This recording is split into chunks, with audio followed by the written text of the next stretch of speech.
ఇరాన్కు సంపూర్ణ మద్దతు ప్రకటించారు Putin. Persian నూతన సంవత్సరమైన నౌరూజ్ సందర్భంగా వారికి శుభాకాంక్షలు తెలిపారు. నమ్మకమైన విశ్వసనీయమైన భాగస్వామిగా ఉంటామంటూ ఇరాన్కు మద్దతు ప్రకటించారు Putin. Persian new year Nowruz సందర్భంగా ఇరాన్ నేతలకైన విషయం చెప్పారు. ఉక్రెయిన్కు అమెరికా సహాయాన్ని నిలిపివేస్తేనే తాము ఇరాన్కు నిఘా సమాచారాన్ని ఆపిస్తామంటూ పుతిన్ వ్యాఖ్యానించినట్టుగా కూడా వార్తలు వస్తున్నాయి. అయితే ఈ వ్యాఖ్యలను రష్యా దౌత్యవేత్త ఖండిస్తున్నారు. ఇక మరోవైపు యుద్ధం ప్రస్తుతం 3వ వారం దాటుతుంది. ఈ నేపథ్యంలో ఇరు దేశాల మధ్య ఇటు రష్యా అలాగే అటు ఇరాన్ మధ్య సంబంధాలకు సంబంధించి మరొకసారి పుతిన్ నొక్కి చెప్పారు. ఇరాన్కు తాము చిరకాల మిత్రదేశంగా భాగస్వామిగా కొనసాగుతామంటూ స్పష్టం చేశారు. యుద్ధం 3వ వారంలోకి వచ్చిన నేపథ్యంలో దేశాలు ఆయిల్ సంక్షోభంలో కొట్టుమిట్టాడుతున్న సమయంలో రష్యా అతిపెద్ద బాంబు పేల్చింది. ఇరాన్ నూతన సంవత్సరం పర్షియన్ కొత్త ఏడాదైన నౌరూజ్ సందర్భంగా ఇరాన్ దేశ నాయకులకు రష్యా అధ్యక్షుడు పుతిన్ విషయం చెప్పడంతో పాటు ప్రపంచ దేశాలను అవాక్కయ్యేలా ఆయనకు స్టేట్మెంట్ ఇచ్చినట్టుగా కూడా వార్తలు వస్తున్నాయి. టెహ్రాన్కు మాస్కో విశ్వసనీయమైన మిత్రుడని, నమ్మకమైన భాగస్వామి అంటూ కామెంట్ చేయడం సంచలనంగా మారింది. మామూలు రోజుల్లో ఈ విషయాన్ని అంత సీరియస్గా తీసుకోవాల్సిన అవసరం లేకపోయేది. అయితే ఇప్పుడు యుద్ధం నడుస్తున్న నేపథ్యంలో ఇరాన్ దేశంపై అమెరికా, ఇజ్రాయెల్ యుద్ధం చేస్తోంది. ఈ క్రమంలోనే ఇరాన్ నాయకుడు రష్యాకు నమ్మకమైన విశ్వసనీయమైన దేశం, మిత్రులు అంటూ పుతిన్ చెప్పడం అంటే ఇరాన్ దేశానికి ఆర్థికంగా, ఆయుధపరంగా రష్యా వెన్నుదన్నుగా నిలుస్తుందనడానికి ఇదే సాక్ష్యం అంటూ ప్రపంచ దేశాలు గుసగుసలాడుకుంటున్నాయి.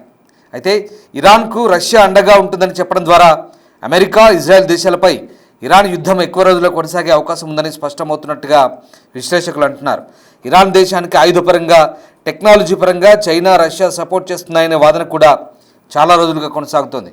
ఇప్పుడు ఇరాన్ దేశ కొత్త ఏడాది నౌరూజ్ సందర్భంగా పుతిన్ విశేష చెప్పడంతో పాటు నమ్మకమైన విశ్వసనీయమైన దోస్త్ అంటూ సంబోధించడం చూస్తుంటే ఇరాన్ ప్రయోగించే ఆయుధాలు, మిసైల్స్, బాంబుల వెనుక, ఇరాన్ లక్ష్యాల వెనుక రష్యా మద్దతున్నట్లే అంటూ స్పష్టమవుతుందని, యుద్ధం చాలా రోజులు నెలల పాటు కొనసాగే అవకాశం కూడా లేకపోలేదనేది పుతిన్ కామెంట్లతో తేలిపోతోంది.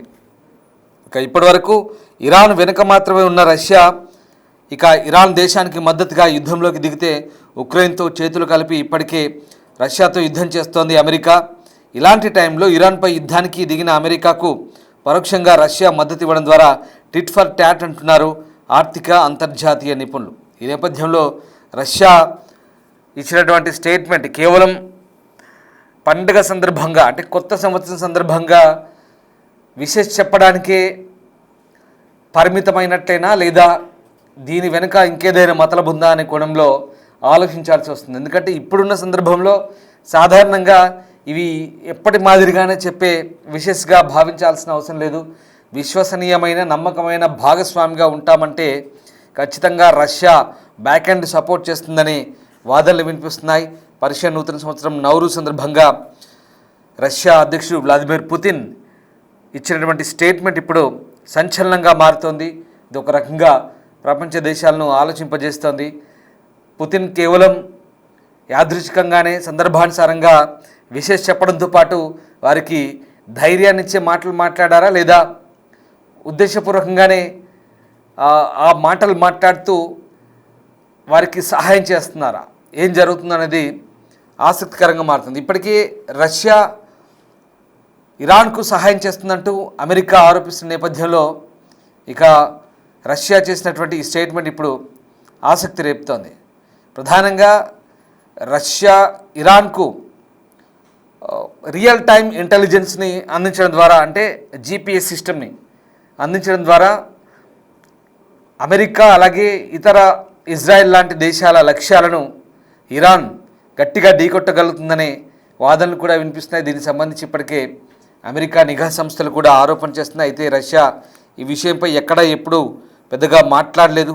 మరోవైపు తమతో యుద్ధం చేస్తున్న ఉక్రెయిన్కు అమెరికా బాహాటంగానే మద్దతు పలుకుతోంది, ఆయుధాలు ఇస్తోంది, $1 బిలియన్ సహాయం చేస్తోంది. అమెరికాతో పాటు పశ్చిమ దేశాలన్నీ కూడా, రష్యాకు వ్యతిరేకంగా ఉన్న దేశాలన్నీ కూడా రష్యా మీద దండయాత్ర చేస్తున్నాయి ఉక్రెయిన్కు మద్దతు ఇవ్వడం ద్వారా.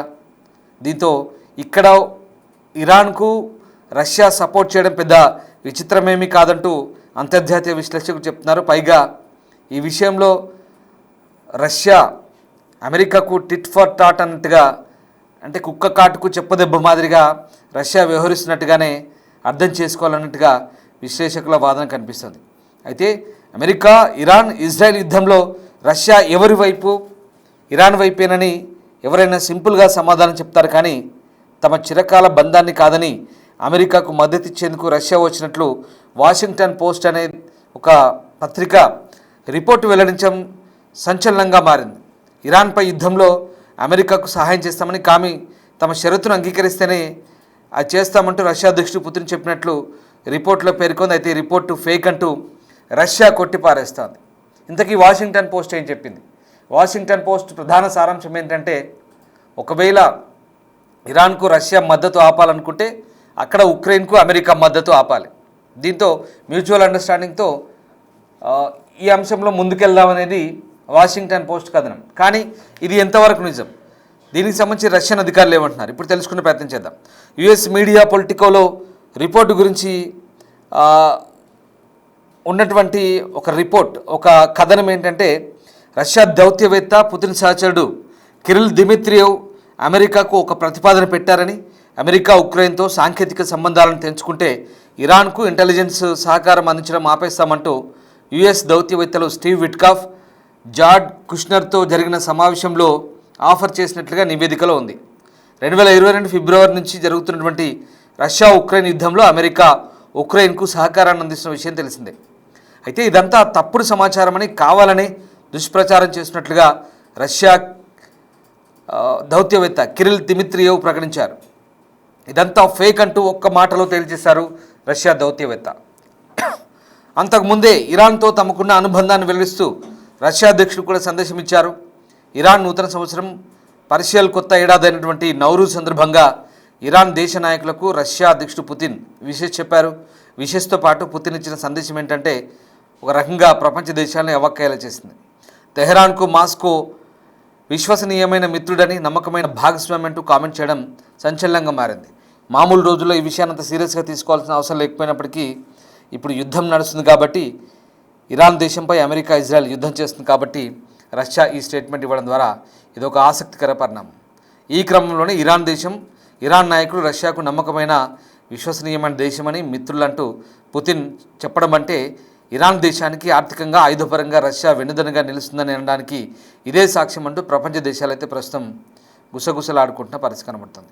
సో ఏదేమైనా ఇప్పుడున్నటువంటి పరిస్థితుల్లో మరి రష్యా మామూలుగానే ఈ విషయంలో ఎప్పట్లాగానే విషయం చెప్పడానికి కేవలం స్పందించిందా, లేదా నిజంగానే రష్యా ఇంటెలిజెన్స్ సహాయాన్ని అందిస్తున్న విషయాన్ని అమెరికా ఆరోపిస్తున్నట్టుగా కొనసాగిస్తుందా, అసలు అందిస్తుందా లేదా అనేది పక్కన పెడితే, ఒకవేళ ఉక్రెయిన్కు అమెరికా సహాయం ఆపేస్తే రష్యా ఇటువైపు సహాయం ఆపేస్తుందనే విషయాన్ని కిరిల్ దిమిత్రియేవ్ అనే దౌత్యవేత్త చాలా సీరియస్గా ఖండించారు. ఇక అది పక్కన పెడదాం. అది పక్కన పెడితే ప్రస్తుతం ఉన్న పరిస్థితిలో రష్యా ఈ స్టేట్మెంట్ ఇవ్వడం ద్వారా ఇరాన్కు నైతిక మద్దతు ఇచ్చినట్లయింది. ఇది కాదనలేదు వాస్తవం. బాహాటంగా రష్యా ఇరాన్కు యుద్ధంలో సపోర్ట్ చేస్తామంటూ ఎక్కడా ప్రకటించినప్పటికీ కూడా ఇరాన్ రష్యా సంబంధాలు ఇప్పటివి కావు, దశాబ్దాల కాలంగా ఉన్నటువంటి దౌత్య సంబంధాలు. అలాగే అదొక రకమైనటువంటి చారిత్రక వారసత్వ సంబంధం ఉన్న పరిస్థితులు. ఈవెన్ ఇండియాతో కానీ, రష్యాతో, ఇరాన్తో కానీ రష్యా ఎలా ఉంటుందో మనం కూడా రష్యాతో అలాగే ఉంటాం, అది వేరే విషయం. సరే, ఇక్కడ ఇరాన్ చిరకాల మిత్రుగా రష్యా భావిస్తోంది. అయితే ఇక్కడ అమెరికా ఉక్రెయిన్కు సహాయం చేయడం ద్వారా రష్యాను ఎలా ఎదుర్కొంటుందో ఇక్కడ వీళ్ళు అదే చేస్తున్నారంటూ ఎన్నో ఆరోపణలు వస్తున్నాయి. కానీ దానికి సరైన ఇప్పటి వరకు స్పందన లేదు. బట్ ఏదేమైనా ఇప్పుడున్నటువంటి పరిస్థితిలో ఇరాన్ చేసినటువంటి ఈ రిటాలియేషన్ స్ట్రైక్స్ ఏదైతే ఉన్నాయో, ప్రతీకార దాడులు అంత పక్కాగా పకడ్బందీగా ఎలా చేయగలుగుతున్నాయి అన్నప్పుడు కామన్గా ప్రతి ఒక్కరికి వచ్చే డౌట్ ఏంటంటే, చైనా రష్యా వెనకాల ఉండి నడిపిస్తున్నాయి అనేది రాజకీయ విశ్లేషకులతో పాటు సాధారణ ప్రజానికం కూడా కొంతమంది దీని గురించి ఆలోచిస్తున్నారు. సరే, వాట్ ఎవర్, అది దానికి నిర్ధారణ ఉందా లేదా అని మనం పక్కన పెడితే ఇప్పుడున్నటువంటి పరిస్థితిలో ఇది ఇరాన్కు నిజంగా చాలా ధైర్యాన్ని ఇచ్చే, భరోసానిచ్చే ఒక స్టేట్మెంట్ లాగానే మనం భావించాలి. అఫ్కోర్స్ నౌరూజ్ సందర్భంగా బెంజమిన్ నెతన్యాహు కూడా విషెస్ చెప్పారు మరి ఇరాన్ ప్రజలకి. అతను కూడా పర్షియన్ ప్రజలకి విషయం చెప్పారు. నౌరూజ్ అనేది కేవలం ఇరాన్ మాత్రమే కాదు, అజర్బైజాన్, ఇరాన్, అలాగే సెంట్రల్ ఏషియా అనేటువంటి తజికిస్తాన్లో జరుపుకుంటారు. దాంతో ఈ కొన్ని ప్రాంతాల్లో ఇరాన్, అజర్బైజాన్, తజికిస్తాన్, ఆఫ్ఘనిస్తాన్లో జరుపుకుంటారు. ఇట్లాంటి ప్రాంతాల్లో ఈ పండుగ జరుపుకుంటారు. న్యూ ఇయర్ పండుగ అంటారు. మనం ఎలాగైతే నిన్నటికి మనం వసంత ఋతువుతో ఉగాది ప్రారంభించాము, సో వాళ్ళు కూడా తెలుగు సంవత్సరం, మన కొత్త సంవత్సరం ఎలాగో వాళ్ళకు కూడా ఇవాళ, సో నిన్న వాళ్ళకు కూడా కొత్త సంవత్సరం అన్నమాట. సో ఆ రకంగా ఇదొక సాంప్రదాయబద్ధమైనటువంటి వేడుక కాబట్టి సాధారణంగా దానికి బెంజమిన్ నెతన్యాహు విషయం చెప్పారు. సో వ్లాదిమిర్ పుతిన్ కూడా విషయం చెప్పారు. దాంట్లో మనం లోతుగా ఆలోచించి ఇంకేదైనా వెతకాలనుకుంటే ఖచ్చితంగా ఆ రకమైనటువంటి కోణాల్లో విశ్లేషిస్తే కనుక దాంట్లో అర్థం ఉంటుంది, ఖచ్చితంగా దాంట్లో ఆ వాదనకి బలం కూడా ఉంటుంది. కానీ ఇది నార్మల్గా తీసుకొని నార్మల్గా ఫార్మల్ విషయస్గా భావిస్తే మాత్రం అది ఫార్మాలిటీగానే మనం భావించాల్సి వస్తుంది. కానీ ఇప్పుడున్న పరిస్థితుల్లో ఇది రష్యా విషయంలో ఇది మనం ఎట్టి పరిస్థితుల్లో ఫార్మల్ విషయస్గా మనం అనుకోలేం. నిజంగా రష్యా ఇరాన్కు ఇచ్చినటువంటి ఈ స్టేట్మెంట్తో పాటు ఆ విషయం చెప్పడంతో పాటు ఇచ్చినటువంటి భరోసా ఏదైతే ఉందో ఖచ్చితంగా